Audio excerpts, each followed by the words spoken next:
For those of you who follow me and have seen a lot of episodes from my channel, you'll already know that I believe that the ancient Egyptians were constantly searching for artifacts from a much earlier epoch. And some of those artifacts were just beautiful items like stone vases, which may or may not have contained stuff that might have been of interest to the ancient Egyptians. Things like a cream that could fix a wound, that sort of thing. And some were more technological in nature, providing abilities to do things that the ancient Egyptians previously couldn't do. I'm thinking of things like the Shamir of Solomon or the Ark of the Covenant, maybe something that gave the ability for levitation, or maybe just information, interesting information, like things that were around during the time of Zep-Tepi, or lists of previous leaders. I know this sounds a little bit crazy, but bear with me. After Seti I came Ramses the Great. Now this is important, but let's just stop at this point and look back at the history of this family. By family, I mean the 19th dynasty of Egypt. Ramses II, otherwise known as Ramses the Great, was born in 1303 BC, and he was about 11 when his grandfather, Ramses I, was made pharaoh of Egypt, and thus began the 19th dynasty of the New Kingdom, because they weren't of royal blood.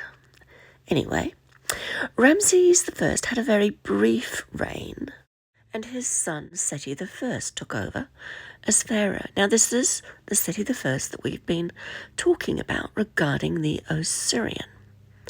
Anyway, he reigned for about 11 years before he died, and the crown was passed to Ramses II, who was obviously the son of Seti I. And that happened in about 1279 BC, when Ramses was about 24. For the early part of the reign of Ramses II, he focused on building a brand new city, and he was doing lots of building projects, multiple temples, and some very significant statues and gigantic monuments. I mean, seriously major, massive building projects and statues. They were just of momentous size, and lots of them. This guy was prolific. Then, once he's got his building projects underway, he starts to get stuck into some unpleasant military expeditions, like into Canaan and Phoenicia, Nubia, etc. There's good reason that I brought up the subject of the Canaanites. Not just because I feel so terribly sorry for the Canaanites. Not only did they have the Egyptians who had it in for them, but they were also persecuted by the God of the Israelites, who ordered his people to commit genocide on a grand scale. And those poor Canaanites, they were supposed to be essentially murdered, every single one of them, man, woman and child, except for some exceptions, but that is even just as unpleasant as the genocide. So I'm not going to go there, but this is important because the Canaanites were part of the areas, the peoples that Ramses went after. So Ramses the Great is supposed to be the pharaoh of the Bible, the one that chased the Israelites. But this story doesn't hold any water for me, so I will make that a separate episode discussing that. I think we're looking at a different pharaoh altogether. But anyway, let's keep going talking about Ramses. He lived an amazingly long life, dying at about the age of 91 and having celebrated an unprecedented 13 or maybe 14 said festivals, more than any other pharaoh. A said festival is held after 30 years on the throne, and it's held every 3 years just to prove that the pharaoh is still fit to rule the country. Can't help to think we probably need to reinstate that. That's such a good idea. Anyway, so we're looking at a possible reign length of over 66 years. And this certainly gave him plenty of time to ensure that he left a significant legacy. But even so, the legacy he left was, well, let's say it was larger than life. And how did he do that? Well, some of his legacy wasn't actually his. He had an interesting habit of taking something a previous ruler had done and then stamping his name all over it. Often he would stamp it in a very deep manner so that no one else could ever claim the structures in the same way that he had done. It was fascinating to see examples of this both in Luxor and at Tanis. The depth was amazing. But he came straight after his father Seti and achieved all these amazing things. And his father Seti had started to do some pretty amazing things himself, like the massive temple of Abu Simbel with its gigantic statues. This was actually started off by his father, Seti the First. And of course, Ramses the Great, he finished it off and put his name on it. But the fact that these massive projects got underway at this point in time indicates to me that Seti the First actually found something interesting in the Osireion. I know it's a massive jump, but there seems to be a lot going on immediately after Seti the First finds the Osireion. I'm not just talking about his beautiful building projects. There is something very interesting about his new city, Pi Ramses. When it was set up, it included a large number of factories. Yes, you heard me right, factories. So these factories were to make weapons, chariots, items of warfare, and in this he was also prolific.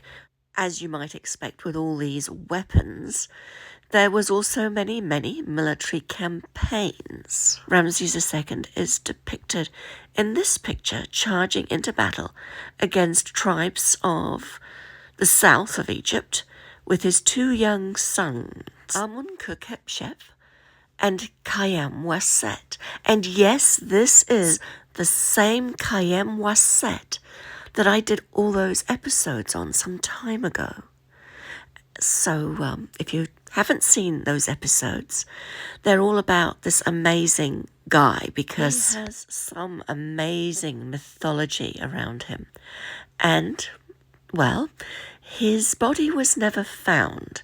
This is particularly intriguing because in his tomb was a mummy made up of old bull bones, wrapped up like a mummy, made to look like a human body.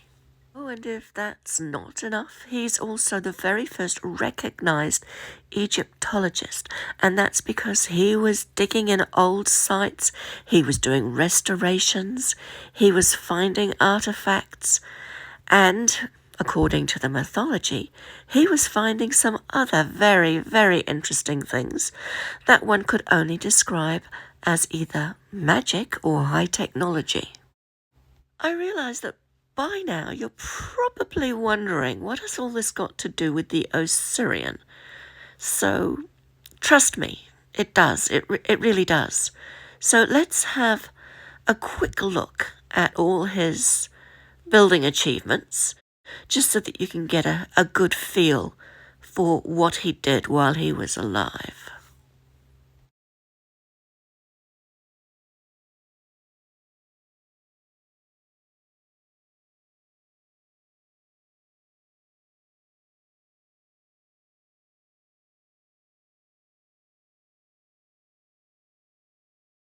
is the gigantic statue at the Ramesseum.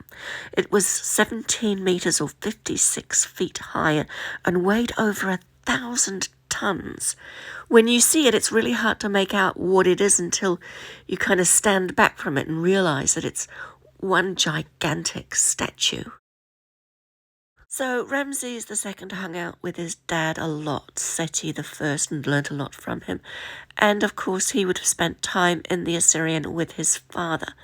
And the person that followed in his footsteps was Merenptah. Merenptah was his son, and he did his own little renovation projects when it came to the Osireion.